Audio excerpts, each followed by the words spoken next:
है everyone, my name is Chandan Singh and I am mentor of 1000 student. जैसा कि मैंने बताया था कि ब्रह्मास्त्र बैच की शुरुआत होने वाली है, जिसमें हम मैथ्स और साइंस को कंप्लीट कवर करेंगे। जिसमें हम मैथ्स में आज कवर करेंगे एक्सरसाइज नंबर 3.1 के क्वेश्चन नंबर 1, 2 और 3 को।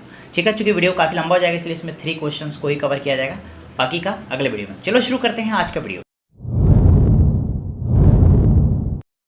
जैसा कि सबसे पहले आप क्वेश्चन को पढ़ लो। जैसे कह रहा है कि question from the pair of linear equations in which following problems and find their solutions graphically. अब देखो ये क्वेश्चन जो है ना, पहले तो उसको प्रॉब्लम को इक्वेशन में कन्वर्ट करना पड़ेगा, फिर उसके सॉल्यूशन को ग्राफिकली हमको सॉल्व करना पड़ेगा। ठीक है, बेसिक कॉन्सेप्ट समझ में आ गया। अब क्वेश्चन क्या है इसके अंदर वो देखते हैं। यानी क्वेश्चन नंबर 1 के अंदर भी एक क्वेश्चन है, कह रहा है कि 10 students of class x took part in the mathematics quiz. If the number of girls is 4 more than the number of boys, find the number of boys and girls who took part in the quiz. ठीक है, question समझ में आ गया। अब देखो इसके solution को करने से पहले हमको यहाँ बहुत सारी चीज़ें माननी पड़ेंगी। जैसे हमने यहाँ लिख दिया है सॉल्यूशन। सबसे पहले हमको इसमें क्या करना है, पहले इसको पेयर ऑफ लीनियर इक्वेशन में कन्वर्ट करना है। ठीक है, तो उसके लिए हमको कुछ यहाँ एजम्पशन लेना पड़ेगा। क्या करेंगे, यहाँ लिखेंगे let the number of girls is equal to x. ठीक है, क्योंकि हमको गर्ल्स तो मानना ही पड़ेगा। अब कह रहा है कि टोटल 10 स्टूडेंट्स हैं। तो ये बताओ एक क्लास में टोटल गर्ल्स और बॉयज़ ही तो होते हैं, यानी हमें यहाँ बॉयज़ भी लेना पड़ेगा। And number of boys is equal to y, यानी हमने गर्ल्स को मान लिया है एक्स और बॉयज़ को मान लिया है वाई। तो फर्स्ट कंडीशन के अकॉर्डिंग यहाँ लिखेंगे फर्स्ट कंडीशन के अकॉर्डिंग क्या कह रहा है कि x प्लस वाई की जो वैल्यू है वो है 10। देखो टोटल नंबर ऑफ बॉयज़ कितने हैं, टोटल नंबर ऑफ स्टूडेंट्स कितने हैं, 10 हैं, यानी x प्लस वाई कितना हो गया, 10। ये हमारा आ गया इक्वेशन नंबर 1। अब इसमें सेकेंड पार्ट कह रहा है कि if the number of girls is 4 more than the number of boys, यानी कि जो क्विज़ में पार्टिसिपेट किए हैं, जितने भी बॉयज़ पार्टिसिपेट किए हैं उनसे 4 गर्ल्स ज़्यादा हैं। ठीक है, यानी कि अगर हम बॉयज़ को हमने y माना है तो गर्ल्स की संख्या कितनी हो जाएगी, y प्लस 4 हो जाएगी। और यही y प्लस 4 किसके इक्वल है, x के इक्वल है। तो नेक्स्ट क्वेश्चन को हम कर लेंगे x is equal to y plus में 4। ये हो गया हमारा इक्वेशन नंबर 2। अब हमारे पास लीनियर पेयर इक्वेशन हमको मिल चुका है। ठीक है, अब इसी के अकॉर्डिंग हम इसको क्या करेंगे, ग्राफिकली सॉल्व करेंगे। तो ग्राफिकली सॉल्व करने के लिए हमने बताया था कि हमको चाहिए 2 टेबल। ठीक है, तो उस टेबल को सबसे पहले मैं यहाँ ड्रॉ कर लेता हूँ, भी करस्पॉन्डिंग एक्स और वाई की वैल्यू। अब देखो यहाँ पर हम लेके चलते हैं और एक्स और वाई की वैल्यू को यहाँ रखते हैं। ठीक है, यहाँ से अगर x की वैल्यू आप निकालना चाहोगे तो ये हो सकता है x is equal to 10 minus में y। ठीक है, यानी कि हम इसको फॉलो करके y की वैल्यू रखते जाएंगे तो x की वैल्यू भी अकॉर्डिंगली हमको मिलता जाएगा। जैसे हम y की वैल्यू पहले रखते हैं 5। अब देखो इस वाले इक्वेशन में y की वैल्यू 5 रखोगे, 10 माइनस 5 दैट इज़ 5, यानी x की वैल्यू कितनी आ जाएगी, 5 आ जाएगी। ठीक है, अब देखो अब दूसरे वाले पार्ट में हम क्या करते हैं, y की वैल्यू को हम रखते हैं 6। अब 6 यहाँ रखेंगे तो 6 10 में से जाएगा तो कितना हो जाएगा, 4, यानी कि y की वैल्यू अगर हमने 6 रखा है तो x की वैल्यू कितनी आई है, 4 आई है।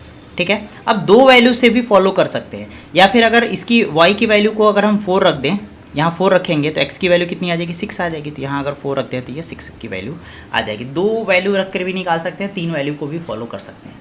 ठीक है, उसी के अकॉर्डिंग अगर हम इस वाले इक्वेशन को लेकर चलें, जैसे ये सेकंड वाला इक्वेशन है, सेकंड वाले इक्वेशन के लिए हमने ये टेबल लिया हुआ है। अब यहाँ देखो y की वैल्यू अगर हम 1 रखेंगे तो x की वैल्यू कितना मिलेगी, 4 1 5 मिल जाएगी। तो यहाँ रखते हैं y की वैल्यू 1 पर x की वैल्यू कितनी आई है, 5। अब जैसे ही y की वैल्यू यहाँ 0 रखोगे तो कितना हो जाएगा, x की वैल्यू 4 हो जाएगा। ठीक है, फिर ऐसे ही अगर हम x की वैल्यू को निगेटिव में भी चाहो तो ले सकते हो। निगेटिव में -1 अगर ले लेते हैं, y की वैल्यू -1 लेते हैं तो x की वैल्यू कितनी आ जाएगी, 3 आ जाएगी। तो यहाँ -1 लिया तो x की वैल्यू कितनी आ गई है, 3 आ गई है। अब हमारे पास डाटा अवेलेबल है, उसी के अकॉर्डिंग हम ग्राफ को यहाँ प्लॉट करेंगे।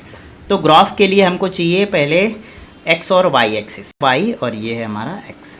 ठीक है, यहाँ पे हमारा ओरिजिन है।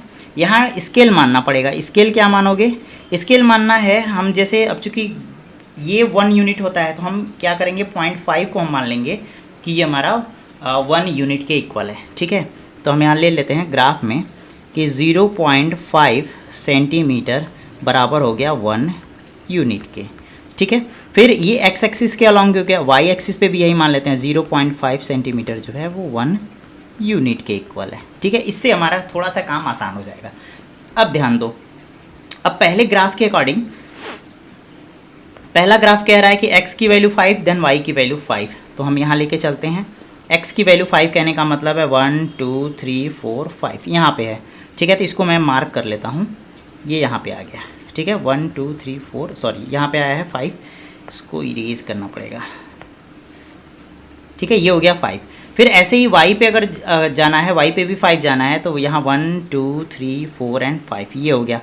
अब दोनों पॉइंट को अगर ऐसे मैच किया जाएगा तो ये पॉइंट यहाँ आके कट करेगा, यानी ये कोऑर्डिनेट है 5,5 का। ठीक है, ऐसे ही जो दूसरा हमारा डाटा है वो है 4 6, यानी x की वैल्यू 4 और y की वैल्यू 6 है, तो 5 से एक जस्ट पहले आएगा और 5 के जस्ट एक बाद आएगा 6। ठीक है, अब इसको अगर हम मैच करें तो ये हमारा 4 का है, ये हमारा 6 का है, ये डाटा कुछ यहाँ जाके मैच करेगा, यानी ये यहाँ मैच किया है। ठीक है, ये डाटा हो गया 4,6 का। अगला है 6,4, तो x की वैल्यू 6 कहने का मतलब है यहाँ पे आ गया, और y की वैल्यू 4 कहने का मतलब यहाँ आ गया। अगर डाटा को बढ़ाया जाएगा वो यहाँ मैच करेगा। ये है 6,4 का। अब तीनों को अगर मिलाते हुए हम एक लाइन ड्रॉ करें, तो इसको मैं दूसरे कलर से ले लेता हूँ। कौन सा कलर ले लें? ये वाला कलर ले लेते हैं। अगर हम इसको ऐसे मिलाएंगे तो ये हमारा लाइन है जो पास कर रही है। ठीक है, तो ये हमारा लाइन पास कर रही है पहले इक्वेशन के अकॉर्डिंग। अब दूसरे वाले इक्वेशन पे चलते हैं। दूसरे इक्वेशन है 5 1, यानी x की वैल्यू 5 y की वैल्यू 1। तो x की वैल्यू 5 कहने का मतलब है, अगर हम यहाँ नीचे जाएंगे तो 1 2 3 4 5 यहाँ, और y की वैल्यू कितनी थी 1, तो y की वैल्यू 1 कहने का मतलब यहाँ आ गए, यानी ये डाटा यहाँ आके मैच कर रही है, यहाँ पे मैच कर रही है। तो मैं इसको डायरेक्ट यहाँ बना लेता हूँ, ये है 5,1 का। ठीक है, अब नेक्स्ट अगर देखा जाए तो अगला है 4,0, यानी x की वैल्यू 4, तो 1 2 3 4, और y 0 यानी ऊपर गया ही नहीं, यानी इसी पॉइंट्स पे रह गया, यानी ये वाला जो पॉइंट्स है ये है 4,0 का। अगला है 3, -1, तो 3 कहने का मतलब है पॉजिटिव में 3 1 2 3, और -1 यानी y पे निगेटिव, यानी यहाँ आ जाएगा। अगर इन दोनों को मिलाया जाए तो यहाँ के मैच कर रहे हैं, ये पॉइंट्स हो जाएगा, कोऑर्डिनेट्स हो जाएगा ये 3, में -1। अब देखो, अब इन दोनों पॉइंट्स को मिलाने के लिए मैं एक अलग से कलर ले लेता हूँ, ये रेड ही ले लेता हूँ मैं। तो इनको अगर मैच किया जाएगा तो कुछ लाइन ऐसे क्रॉस करेगा। ठीक है, थोड़ा सा लाइन तिरछा हो गया है, इसको सीधा कर लेते हैं। हल्की सी लाइन थोड़ी सी तिरछी है।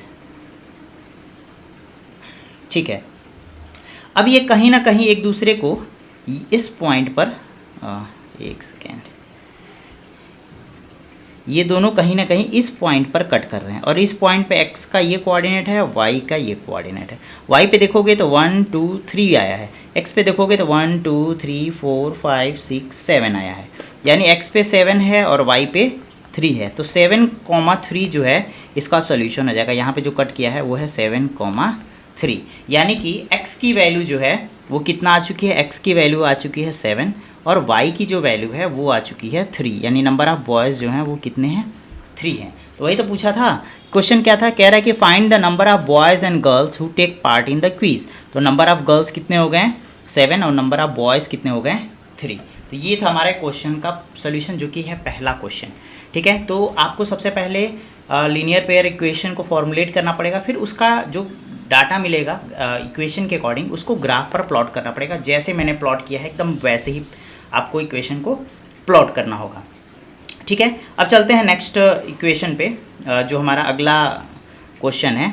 अगला क्वेश्चन कह रहा है कि 5 pencil and 7 pens together cost 50 rupees, whereas 7 pencils and 5 pens together cost 46 rupees. Find the cost of 1 pencil and that of 1 pen. यानी कि यहाँ पर पेयर्स में दिए गए हैं वैल्यूज़, और उसी के अकॉर्डिंग हमको एक एक पेंसिल और पेन की वैल्यू बतानी है। ठीक है, तो यहाँ भी हमको क्या करना पड़ेगा, सॉल्यूशन को सबसे पहले एज्यूम करना पड़ेगा, और एजम्पशन कैसे मानेंगे, तो यहाँ पे लिखना पड़ेगा लेट। हमने यहाँ मान लिया है कि एक पेंसिल की वैल्यू जो है वो है कॉस्ट जो है वो x रुपीज़ है, और जो पेन है उसका कॉस्ट जो है वो वाई रुपीज़ है। ठीक है, अब ध्यान देना, अब यहाँ पे कह रहा है क्वेश्चन में पहला पार्ट कह रहा है कि 5 पेंसिल एंड 7 पेन, तो एक पेंसिल का अगर कॉस्ट x रुपीज़ है तो 5 पेंसिल का कॉस्ट कितना रुपीज़ हो जाएगा, 5x हो जाएगा। यानी कि पहले कंडीशन के अकॉर्डिंग, जो फर्स्ट हमारा कंडीशन है उस कंडीशन के अकॉर्डिंग जो हमारा 7x है, सॉरी 5 पेंसिल है ना, तो यहाँ 5x लिखेंगे, 5x प्लस में, अब कह रहा है कि 7 पेन्स, एक पेन का वैल्यू कितना है x है, तो 7 पेन की वैल्यू 7x हो जाएगी, प्लस में 7x, टुगेदर कॉस्ट कितना हो जा रहा है 50 रुपीज़, तो ये वैल्यू जो है वो 50 के इक्वल हो जाएगी। ये हो गया पहला पोर्शन। दूसरा कह रहा है कि 7 pencil and 5 pens together cost 46 rupees, तो 7 पेंसिल कहने का मतलब है 7x और 5 पेन्स कहने का मतलब है 5x, इसकी वैल्यू जो है वो है 46 रुपीज़। ये हो गया हमारा क्वेश्चन नंबर 2। अब हमने क्या किया, लीनियर पेयर को जनरेट कर दिया है। अब कह रहा है कि find the cost of pencil and pen, तो ग्राफिकली क्वेश्चन में चूंकि स्टार्टिंग में कह दिया था कि इसको ग्राफिकली सॉल्व करना है, तो हमको सबसे पहले चाहिए टेबल, जो ये टेबल हमने बनाया था ना, ये वाला हमको टेबल चाहिए, उसी के अकॉर्डिंग इस क्वेश्चन को सॉल्व करने हैं। ठीक है, तो टेबल सबसे पहले हम यहाँ ड्रॉ कर लेते हैं ऐसे रफली, एक 3 वैल्यू आप लेके चलोगे ना तो ईजिली सॉल्व हो जाएगा, 2 भी आप लेके चल सकते हो, 100% सॉल्व होगा। यहाँ x और y कर देते हैं, यहाँ भी x और y कर देते हैं। अब जैसे जैसे हम x की वैल्यू रखते जाएंगे वैसे वैसे y की वैल्यू हमको मिलती जाएगी। अब देखो, जैसे यहाँ पर x की वैल्यू अगर हम 3 रखते हैं, थोड़ा सा इसको अगर आप चाहो तो कन्वर्ट कर सकते हो, 1 मिनट, ये y है ना, ये पेन वाली कॉस्ट कितनी थी, y थी, मैं इसको मिटा के ही कर देता हूँ। यहाँ था हमारा 7x, यहाँ था 5y। ठीक है, अब इसको चाहो तो थोड़ा सा इंटरचेंज आप कर सकते हो, ये बार बार x ही में क्यों लिख दे रहा हूँ। ठीक है, अब हमारे पास आ गया है। अब देखो, जैसे यहाँ पर मैं अगर x की वैल्यू अगर 3 लेके चलता हूँ तो 5 3 जा 15 हो जाएगा, 15 को इधर भेजेंगे तो ये हो जाएगा 35, फिर 5 से डिवाइड करेंगे तो कितना टाइम्स जाएगा, सॉरी 7 से डिवाइड करेंगे तो 5 टाइम्स जाएगा। यानी कि हमने x की वैल्यू को अगर हमने 3 रखा है तो y की वैल्यू मिल गया है 5। ऐसे ही अगर x की वैल्यू को 10 लेके चलेंगे तो ये देखो, x की वैल्यू को अगर यहाँ 10 रखेंगे तो 50 हो जाएगा, 50 से 50 कैंसिल हो जाएगा, देन y की वैल्यू कितनी आ जाएगी, 0 आ जाएगी। तो यानी x की वैल्यू 10 रखा है तो y की वैल्यू कितनी आई है, 0 आई है। फिर ऐसे ही x की वैल्यू को अगर हम माइनस में 4 रखते हैं, माइनस में 4, तो 4 5 जा 20, 20 को इधर भेजेंगे तो कितना हो जाएगा, प्लस में 20, यानी कि 70 हो गया। 7 से डिवाइड करेंगे 10 टाइम्स जाएगा, यानी कि हमने x की वैल्यू को अगर माइनस में 4 रखा है तो y की वैल्यू कितना आ चुका है, 10 आ चुका है। ठीक है, हमारे पास पहला डाटा मिल चुका है। अब दूसरे इक्वेशन को हम लोग फॉलो करते हैं, ऐसी ही वैल्यू सब्स्टिट्यूट करते जाएंगे, y की वैल्यू हमको मिलती जाएगी।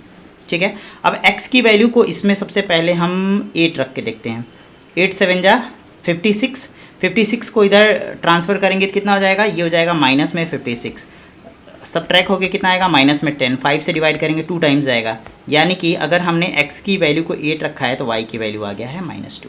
ऐसे ही अगर हम x की वैल्यू को यहाँ पर अगर 3 लेके चलते हैं तो 7 3 जा 21, 21 को इधर ट्रांसफ़र करेंगे तो माइनस में 21 हो जाएगा, ये हो जाएगा 5 और ये हो जाएगा 2, 25, 5 से डिवाइड करेंगे 5 टाइम्स जाएगा। यानी कि हमने x की वैल्यू को अगर 3 रखा है तो y की वैल्यू कितनी आ चुकी है, 5 आ चुकी है। ऐसे ही अगर x की वैल्यू को यहाँ पर अगर माइनस में 2 रखते हैं तो 7 2 जा 14, 14 को इधर ट्रांसफ़र करेंगे तो प्लस में 14 हो जाएगा, और 14 को ऐड करेंगे तो कितना हो जाएगा, 50 10 60। ठीक है, 60 होगा, 5 से डिवाइड करेंगे तो ये 12 टाइम्स आएगा, यानी कि अगर हमने -2 रखा है तो ये 12 आया है। अब हमारे पास डाटा आ गया है, उसी डाटा को ग्राफ पे आपको प्लॉट करना है। ठीक है, स्केल भी आपको मानना है, जैसे स्केल हमने माना था उसी प्रकार आपको स्केल भी लेना है।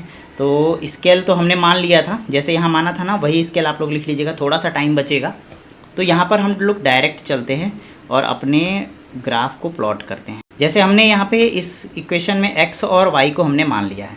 अब पहला डाटा कह रहा है 3,5, यानी x की वैल्यू को 3 रखना है, y की वैल्यू को 5, यानी 1 2 3, यहाँ पे आ गया 3 और y की वैल्यू 5, तो 1 2 3 4 5 यहाँ आ गया। ठीक है, अगर दोनों को मैच कराया जाएगा तो ये करीब करीब ये ऐसे डाटा जाएगा और यहाँ दोनों मिलेंगे। ठीक है, तो मैं डायरेक्ट यहाँ बना देता हूँ, यहाँ लिख देता हूँ 3,5। ठीक है, दूसरा चलते हैं। दूसरा कह रहा है 10,0, x की वैल्यू 10, y की वैल्यू 0। तो 10 कहने का मतलब 3, यहाँ तक तो 1 2 3 4 5 6 7 8 9 10, यहाँ आ गया 10, y की वैल्यू 0 है, यानी ये पॉइंट यहीं रह जाएगा। तो इसको प्लॉट करेंगे तो यहाँ आएगा। एक बार और काउंट कर लेते हैं, 1 2 3 4 5 6 7 8 9 10, तो यहाँ आ गया 10, 0। ठीक है, अब चलते हैं दूसरे तरफ। दूसरा कह रहा है कि -4, 10। तो -4 कहने का मतलब x की वैल्यू निगेटिव में इधर आएगी, तो यहाँ मैं ना हो तो लिख ही देता हूँ 9, 10 एकदम आखिरी छोर पे चला गया। ठीक है, तो आप देख सकते होगे यहाँ पर x की वैल्यू -4 थी और y की वैल्यू 10 चली गई है। अगर ग्राफ को मिलाया जाएगा तो कुछ ऐसे जाके ग्राफ मिलेगा इस पॉइंट पर। तो यहाँ मिला देता हूँ, ये हो गया -4, 10। ठीक है, अब हमको 3 पॉइंट्स मिल चुके हैं। एक सेकेंड, पॉइंट्स अलग लगाए हैं क्या? हाँ ठीक है, हमको पॉइंट्स मिल चुका है। यहाँ से ये ग्राफ जा रहा है ऐसे। ठीक है, थोड़ा सा ये वाला पॉइंट्स अलग है तो इसको मैं थोड़ा साइड से कर देता हूँ। ये अब सही आ रहा है। अब एकदम परफेक्ट हमारा ग्राफ बना है। तो पहले इक्वेशन के अकॉर्डिंग हमने ग्राफ बना लिया है। अब दूसरे के अकॉर्डिंग चलते हैं। यहाँ x की वैल्यू कह रहा है 8 और y की वैल्यू -2। तो x की वैल्यू 8 कहने का मतलब है, यहाँ मैं इसको लिख देता हूँ 1 2 3 4 5 6 7 8। x की वैल्यू 8 और y की वैल्यू कितनी है? y की वैल्यू है -2। -2 नीचे जाएगा, -1 -2। तो अगर आप मैच करोगे तो ये -2 और ये चला गया 8, इस पॉइंट पे मैच करेगा। तो इसको मिला लेते हैं यहाँ पे। ये कह रहा है 8 कॉमा में -2। सेकंड है 3, 5। तो 3 कहने का मतलब है यहाँ, 5 कहने का मतलब है ऊपर। अगर इन दोनों को ग्राफ को मिलाया जाएगा तो 3 यहाँ आएगा, 5 यहाँ आएगा। ये दोनों जाके इस पॉइंट पर मैच करेंगे। तो यहाँ पे ऑलरेडी 3, 5 लिखा हुआ है, इसको टच करने की ज़रूरत नहीं है। नेक्स्ट है -2, 12। तो -2 कहने का मतलब x की वैल्यू निगेटिव में आ गई। 12 कहने का मतलब ऊपर चला गया। ये ग्राफ थोड़ा सा और ऊपर चला गया है। तो एक काम करते हैं, यहाँ ड्रॉ कर देते हैं। ये रहा 11, ये रहा 12, इस पॉइंट पे है। ठीक है, तो -2 जाएंगे तो ये 2 वाला है, ये 12 वाला है। यहाँ कहीं जाके पॉइंट मिलेगा हमको, इस वाले पॉइंट पे। ये है -2, 12। अब क्या कर सकते हैं, जब भाई डाटा बाहर जा रही है तो क्या कर सकते हैं। चलो ड्रॉ हमने कर दिया, एकदम परफेक्ट है। कोई हाँ, ये रहा, ये हमारा ग्राफ पूरा बन के तैयार हो चुका है। अब दूसरे क्वेश्चन के अकॉर्डिंग ये यहाँ पर कट कर रहा है और यहाँ पर x की वैल्यू है 3 और y की वैल्यू है 5। यानी कि ये चीज़ तो श्योर है कि जो हमने x माना था उसकी वैल्यू 3 आई है, जो y माना था उसकी वैल्यू 5 आई है। तो x किसकी वैल्यू थी? ये पेंसिल की वैल्यू थी, कितनी आई थी? 3। y की वैल्यू, पेन की वैल्यू है, ये कितना आया है? 5।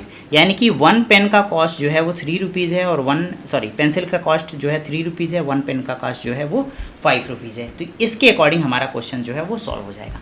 तो पहला क्वेश्चन में हमने जो 2 पार्ट था उसको हमने सॉल्व कर लिया। अब चूँकि वीडियो काफ़ी लंबा हो जाएगा इसलिए क्वेश्चन नंबर 2 को भी यहाँ कोशिश करते हैं जल्दी से देखने का। अब क्वेश्चन नंबर 2 को बहुत अच्छे से पढ़िएगा आप लोग। यहाँ कह रहा है कि on comparing the ratio a1/a2, b1/b2, c1/c2, find out whether the lines representing the following pairs of linear equations intersect at a point, are parallel, are coincident। अब देखो, हमने स्टार्टिंग में बताया था कि पॉइंट इंटरसेक्ट करता है तो ओनली वन सोल्यूशन या फिर यूनिक सोल्यूशंस होते हैं। ठीक है, अगर कॉन्साइड करते हैं तो मेनी सोल्यूशंस या इनफाइनाइट सोल्यूशंस होते हैं। अगर पैरेलल हो जाते हैं तो नो सोल्यूशंस होता है। उसी को हमको चेक करना है। ठीक है, अब उसके लिए थोड़ा सा आपको मैं लेके चलता हूँ पीछे, क्योंकि आपको थ्योरी याद होनी चाहिए। अगर थ्योरी आपको याद नहीं रहा तो आप क्वेश्चंस को इजीली सॉल्व नहीं कर पाओगे। तो ये देखो, ये हमने बनाया था, इसमें हमने बताया था एग्जैक्टली वन सोल्यूशन तब आएगा जब इंटरसेक्टिंग लाइन होती है, इनफाइनेटली मेनी सोल्यूशन जब आएगा जब कॉन्साइड होता है, नो सोल्यूशन आएगा जब पैरेलल्स होते हैं। अब उसकी कंडीशन क्या होती है? इंटरसेक्टिंग का मतलब है a1/a2 is not equal to b1/b2। ठीक है, कॉन्साइड कहने का मतलब तीनों इक्वल होने चाहिए, और पैरेलल में स्टार्टिंग में 2 इक्वल्स होने चाहिए लेकिन c1/c2 नॉट इक्वल होनी चाहिए। ये कंडीशन आपको याद होना चाहिए। पहले में इंटरसेक्टिंग में पहले वाला ही नॉट इक्वल और पैरेलल वाले में लास्ट वाला नॉट इक्वल, कॉन्साइड में तीनों इक्वल्स। याद हो गया? अब चलते हैं अपने क्वेश्चंस पे। क्वेश्चन है, यहाँ लिखते हैं 1 का सोल्यूशन। ठीक है, सोल्यूशन के अकॉर्डिंग हम पहले कंपेयर करेंगे। कंपेयर यहाँ लिखेंगे ऑन कंपेयरिंग वी गेट, हमको क्या मिलेगा? ये देखो, ये a1 की वैल्यू है, ये b1, ये c1, ये a2, ये b2 और ये c2, साइन के साथ लिखना है। ठीक है, तो कंपेयर करने पे हमको मिलेगा a1 की वैल्यू 5, b1 की वैल्यू 4 माइनस के साथ, और c1 की वैल्यू मिलेगी 8। ऐसे ही a2 की वैल्यू मिलेगी 7, b2 की वैल्यू मिलेगी 6 और c2 की वैल्यू मिलेगी -9। ठीक है, अब हम लोग करते हैं a1/a2, फिर करते हैं b1/b2, फिर करते हैं C1 अपॉन में C2। अगर A1 अपॉन में A2 की वैल्यू लिखना चाहेंगे तो 5/7, B1 अपॉन B2 की वैल्यू लिखना चाहेंगे तो 4/6, C1 अपॉन C2 की वैल्यू लिखना चाहेंगे तो 8 अपॉन में -9। ठीक है, अब इसको थोड़ा सा अगर सिंप्लीफाई करना चाहें तो यहाँ कह रहा है कि कंपेयर करने पे बता दो क्या होगा। ठीक है, तो अगर आप कंपेयर करना चाहोगे तो यहाँ देखो A1 अपॉन A2 और B1 upon B2, A1 upon A2, B1 upon B2, क्या दोनों इक्वल हैं? नॉट इक्वल हैं। जब पहला ही पेयर नॉट इक्वल मिल जाता है तो हमने क्या बताया था, किसी एक पॉइंट पर ये इंटरसेक्ट करेगा, यानी कि ओनली वन सोल्यूशन, यानी एक ना एक सोल्यूशन उसके पास मिले, यूनिक सोल्यूशन। सॉरी, ये जो पेयर है यहाँ लिखेंगे, so given pairs of linear equations intersect at a point। ठीक है, तो हमारा जो सोल्यूशन था पहले वाले का मिल चुका है। अब ऐसे ही चलते हैं दूसरे वाले इक्वेशन पे। ये हमारा दूसरा वाला इक्वेशन है। इसके अकॉर्डिंग देखोगे आप तो A1 की वैल्यू है 9, B1 की वैल्यू है 3 और C1 की वैल्यू है 12। A2 की वैल्यू कितनी है? A2 की वैल्यू है 18, B2 की वैल्यू है 6 और C2 की वैल्यू है 24। ठीक है, यहाँ पर भी A1 अपॉन A2 कर लेते हैं। A1 अपॉन A2 करोगे तो 9 अपॉन 18, इसको थोड़ा सा सॉल्व करोगे तो ये हो जाएगा 1/2। ऐसे ही B1 अपॉन अगर B2 करना चाहोगे तो ये हो जाएगा 3/6, इसको भी करोगे तो ये हो जाएगा 1/2। C1 अपॉन C2 करना चाहोगे, मैं थोड़ा सा इधर से ये सर्कल कर देता हूँ, ये 12/24 होगा, इसको भी सॉल्व करोगे तो ये हो जाएगा 1/2। अब कंपेयर करोगे तो A1 upon A2 is equal to हो रहा है B1 upon B2 is equal to हो रहा है C1 अपॉन में C2। अब तीनों इक्वल हो रहे हैं ना। अब तीनों इक्वल होने का क्या मतलब है? तीनों इक्वल होने का मतलब है ये कॉन्साइड है। ठीक है, तो यहाँ लिखेंगे since given equations given pair of linear equations are coincide to each other, एक दूसरे पे कॉन्साइड है। क्यों? क्योंकि ये कंडीशन किसका है? कोइंसिडेंट का ही तो है। जो दोनों लीनियर पेयर हैं वो एक के ऊपर दूसरी लाइन इंटरसेक्ट कर रही है। ठीक है, ऐसे ही आपको ये तीसरा वाला करना है तो ये खुद मैं आपके लिए दे देता हूँ कि ये आपके लिए होमवर्क है, आप इसको करके आइएगा। मिलते हैं आपसे अगले वीडियो में। चूँकि वीडियो काफ़ी लंबा हो जाएगा इसलिए वीडियो को यहीं बंद करते हैं।